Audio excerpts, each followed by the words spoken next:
ಮೈಸೂರಿನ ನಂಜರಾಜ ಬಹದ್ದೂರ್ ಛತ್ರದಲ್ಲಿ ದೇಸಿ ಎಣ್ಣೆಗಳ ಮೇಳ ಆಯೋಜನೆಗೊಂಡಿದೆ. ಮೇಳದಲ್ಲಿ 50ಕ್ಕೂ ಹೆಚ್ಚು ಸಾಂಪ್ರದಾಯಿಕ ಎಣ್ಣೆಗಳನ್ನು ಪರಿಚಯಿಸಲಾಗಿದೆ. ಎತ್ತಿನ ಕಾಣದಿಂದ ಅಡುಗೆ ಎಣ್ಣೆ ಹಾಗೂ ಹರಳೆಣ್ಣೆ ತೆಗೆಯುವ ಪ್ರಾತ್ಯಕ್ಷಿಕೆಯನ್ನು ಕೂಡ ಖುದ್ದಾಗಿ ನೋಡಬಹುದು. ಸಿಎಫ್ಟಿಆರ್ಐ ವಿಜ್ಞಾನಿಗಳು ಕಲಬೆರಕೆ ಎಣ್ಣೆಯನ್ನ ಪತ್ತೆ ಹಚ್ಚುವ ವಿಧಾನವನ್ನ ಪ್ರದರ್ಶಿಸುತ್ತಾರೆ. ಆಯುರ್ವೇದ ವೈದ್ಯರಿಂದ ಉಚಿತ ಸಲಹೆ ಮತ್ತು ಎಣ್ಣೆ ಬಳಕೆಯ ಮಾರ್ಗದರ್ಶನ ನೀಡಲಾಗುತ್ತಿದೆ. ಆಹಾರ ತಜ್ಞರು ದೇಹ ಪ್ರಕೃತಿಗಳಿಗೆ ಯೋಗ್ಯವಾದ ಎಣ್ಣೆಗಳ ಬಳಕೆಯ ಕುರಿತು ತಿಳಿಸಿಕೊಡಲಿದ್ದಾರೆ.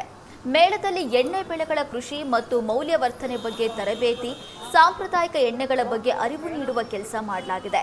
ಸಾಂಪ್ರದಾಯಿಕ ಎಣ್ಣೆಗಳಿಂದ ತಯಾರಿಸಿದ ಅಡುಗೆಗಳು, ಅಪರೂಪದ ಎಣ್ಣೆ ಬಳಸಿದ ಅಡುಗೆಗಳು, ಊಟವೂ ಕೂಡ ಇತ್ತು. ಮೇಳದಲ್ಲಿ ವೈವಿಧ್ಯಮಯ ದೇಸಿ ಆಹಾರ ಸವಿಯೋದಕ್ಕೆ ಅವಕಾಶವಿದೆ. ಸಾವಯವ ಉತ್ಪನ್ನಗಳು, ಸಿರಿಧಾನ್ಯ, ನಾಟಿ ಬೀಜ ಮತ್ತು ಹಣ್ಣಿನ ಗಿಡಗಳನ್ನು ಖರೀದಿಸಬಹುದು. ದೇಸಿ ಬೀಜ, ಹಣ್ಣಿನ ಗಿಡ, ಸಾವಯವ ಬೆಲ್ಲ, ಅಕ್ಕಿ, ಸಿರಿಧಾನ್ಯ ಮತ್ತು ಕೃಷಿ ಉತ್ಪನ್ನಗಳನ್ನು ಮಾರಲಾಗುತ್ತಿದೆ. ಮಕರ ಸಂಕ್ರಾಂತಿಗಾಗಿ ಸಾವಯವ ಎಳ್ಳು, ಬೆಲ್ಲ, ಅವರೆ, ಶೇಂಗಾ, ಗೆಣಸು ಖರೀದಿ ಮಾಡೋದಕ್ಕೆ ಕೂಡ ಅವಕಾಶವಿದೆ. ದೇಸಿ ಎಣ್ಣೆ ಮೇಳ ಜನವರಿ 9ರಿಂದ 11ನೇ ತಾರೀಕು ತನಕ ನಡೀತಾ ಇದೆ ನಂಜರಾಜ್ ಬಹದ್ದೂರ್ ಚೌಲ್ಟ್ರಿ ಮೈಸೂರಿನಲ್ಲಿ. ಈ ಮೇಳದ ಮುಖ್ಯ ಉದ್ದೇಶ ಏನಂತಂದ್ರೆ, ಈ ಎಣ್ಣೆಗಳು ಏನು ಸಾಂಪ್ರದಾಯಿಕ ಎಣ್ಣೆಗಳು ಮರ್ತೋಗಿದ್ದಾರೆ ಜನಗಳು, ಅದನ್ನ ಮತ್ತೆ ಮುನ್ನೆಲೆಗೆ ತರಬೇಕು ಅಂತ.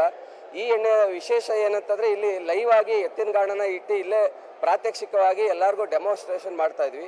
ಜೊತೆಗೆ ಹರಳೆಣ್ಣೆ ಸಾಂಪ್ರದಾಯಿಕವಾಗಿ ತೆಗಿತಾ ಇರೋದು, ಅದನ್ನು ಕೂಡ ನಾವಿಲ್ಲಿ ಲೈವ್ ಡೆಮೋ ಮಾಡ್ತಾ ಇದ್ವಿ.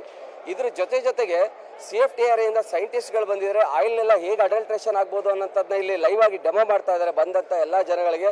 ಜೊತೆಗೆ ನ್ಯೂಟ್ರಿಷನ್ ಮತ್ತೆ ಡೈಟಿಕ್ಸ್ JSS ಇಂದ ಅವರು ಕೂಡ ಬಂದು ಇಲ್ಲಿ ಯಾವ ಎಣ್ಣೆಗಳು ಯಾವ್ಯಾವ ಸೀಸನ್ ಅಲ್ಲಿ ಬಳಸಬೇಕು ಅನ್ನೋದನ್ನ ಮತ್ತೆ ಎಷ್ಟು ಕನ್ಸಂಪ್ಷನ್ ಮಾಡಬೇಕು ಅನ್ನೋದನ್ನ ವಿಚಾರಗಳು ತಿಳಿಸ್ತಾ ಇದ್ದಾರೆ. JSS ಆಯುರ್ವೇದದಿಂದ ಬಂದು ಅವರು ಒಂದು 8-10 ಜನ ಡಾಕ್ಟರ್ಗಳು ಇಲ್ಲೇ ಸ್ಟೇಷನ್ ಆಗಿ 3 ದಿನದಿಂದ ಫ್ರೀ ಕನ್ಸಲ್ಟೇಷನ್ ಮಾಡ್ತಾ ಇದ್ದಾರೆ. ಆಯುರ್ವೇದ ಮತ್ತೆ ಎಣ್ಣೆ ಹೇಗೆ ಮಾನವನ ಆರೋಗ್ಯವನ್ನು ಬಸ್ಸಿಗೆ ಮಾಡುತ್ತೆ ಅನ್ನೋದ್ರ ಬಗ್ಗೆ ಹೇಳ್ಕೊಡ್ತಾ ಇದ್ದಾರೆ. ಇದ್ರ ಜೊತೆಗೆ ಇಲ್ಲಿ ಸುಮಾರು ನಾವು ಕಾಂಪಿಟೇಷನ್ಗಳನ್ನ ಮಾಡಿದ್ವಿ, ಸುಮಾರು ಸೆಷನ್ಗಳು. ಮೊದಲನೇ ದಿನ ಸಂಜೆ ಡಾಕ್ಟರ್ ಖಾದರ್ ಅವರು ಬಂದು ಆ ಎಣ್ಣೆಗಳ ಮಹತ್ವಗಳ ಬಗ್ಗೆ ತಿಳಿಸ್ಕೊಟ್ಟೋದ್ರು.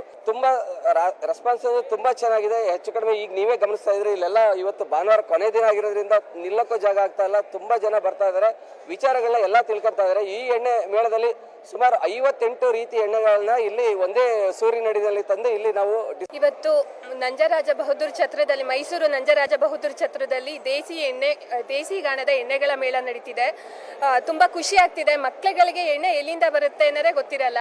ಇದು ಒಂದು ನಮ್ಮ ಮುಂದಿನ ಪೀಳಿಗೆಗೆ ಪಾಠ. ಇದು ಇಲ್ಲಿ ನೋಡಿ ಕಲಿತಾರೆ ಎಲ್ಲಿಂದ ಬರುತ್ತೆ, ಯಾವ ರೀತಿ ಗಾಣ ನಡೆಯುತ್ತೆ ಅಂತ ಎಲ್ಲ. ನಾವು ಡೇ 1 ಇವ್ರ ಹತ್ರನೇ ತಗೋತಾ ಇರೋದು ಎಣ್ಣೆ. ನಮ್ಮ ಆರೋಗ್ಯ ಕೂಡ ವೃದ್ಧಿಯಾಗಿದೆ. ನಮ್ಮ ಮಕ್ಕಳು ಕೂಡ ಯಾವುದೇ ರೀತಿಯ ಆರೋಗ್ಯ ಸಮಸ್ಯೆ ಇಲ್ಲದೆ ಹೆಲ್ದಿ ಆಗಿದ್ದಾರೆ. ಮತ್ತೆ ಏನು ಅಂದ್ರೆ, ನಾವು ನಮ್ಮ ತೋಟದಲ್ಲಿ ನಾವೊಂದು 4 ನಾಟಿ ಹಸುಗಳನ್ನ ಸಾಕಿದೀವಿ. ಎಸ್ಪೆಷಲಿ ಮಲ್ನಾಡ್ ಗಿಡ್ಡ ಓರಿಗಳನ್ನ ಏನ್ ಮಾಡೋದು ಅಂತ ನಮ್ಗೆ ತಲೆನೋವಾಗ್ಬಿಡುತ್ತೆ. ಅದನ್ನ ಉಳುಮೆಗೆ ಅಥವಾ ಬೇರೆ ವ್ಯವಸಾಯಕ್ಕೆ ಬಳಸಕ್ಕಾಗಲ್ಲ. ಆ ಸಮಯದಲ್ಲಿ ನಾವು ತಗೊಂಡೋಗಿ ಬಿಡ್ತೀವಿ ಅಲ್ಲಿ ಗಾಣಕ್ಕೆ. ಅದು ಜೈವಿಕ ಇಂಧನ ಭವಿಷ್ಯದ ಇಂಧನ ಅಂತ ನಾವು ಹೇಳ್ತೀವಿ. ನಮ್ಮಲ್ಲಿ ಹಳೆ ಕಾಲದಿಂದನೂ ಸಿಗುವಂಥ ಗಿಡಮೂಲಿಕೆಗಳಿಂದ ಬೀಜಗಳನ್ನು ತೆಗೆದುಕೊಂಡು ಅದರಿಂದ ಎಣ್ಣೆ ತಯಾರಿಸಿ ನಾವು ಬಯೋಡೀಸಲ್ ಆಗಿ ಮಾಡ್ಬೋದು. ಅದರಲ್ಲಿ ನಾವು ಹೆಚ್ಚಿನದಾಗಿ ಹೊಂಗೆ, ಸಿಂಹರೊಬ್ಬ, ಆಮೇಲೆ ನಾಗಸಂಪಿಗೆ ಮತ್ತು ಈ ಥರ ಬೀಜಗಳಿಂದ ಮಾಡ್ಬೋದು. ಈ ಥರ ಹೊಂಗೆ ಎಣ್ಣೆ ಕೂಡ ಸಿಗುತ್ತೆ. ಈ ಹೊಂಗೆ ಎಣ್ಣೆನ ನಾವು ಬಯೋಡೀಸಲ್ ಆಗಿ ಕನ್ವರ್ಷನ್ ಮಾಡಿ ನಾವು ವೆಹಿಕಲ್ಗಳಲ್ಲಿ ಯೂಸ್ ಮಾಡ್ಬೋದು. ಏನಂದರೆ ಇದರಿಂದ ನಮಗೆ ಕಾರ್ಬನ್ ಕಂಟೆಂಟ್ ಕಡಿಮೆ ಆಗುತ್ತೆ, ಪರಿಸರ ಮಾಲಿನ್ಯ ಕೂಡ ಕಡಿಮೆ ಆಗೋದ್ರಿಂದ ಭವಿಷ್ಯಕ್ಕೆ ಪೀಳಿಗೆಗೆ ಜೈವಿಕ ಇಂಧನ ಭವಿಷ್ಯದ ಇಂಧನ ಅಂತ ನಾನು ಹೇಳಕ್ಕೆ ಇಷ್ಟಪಡ್ತೀನಿ.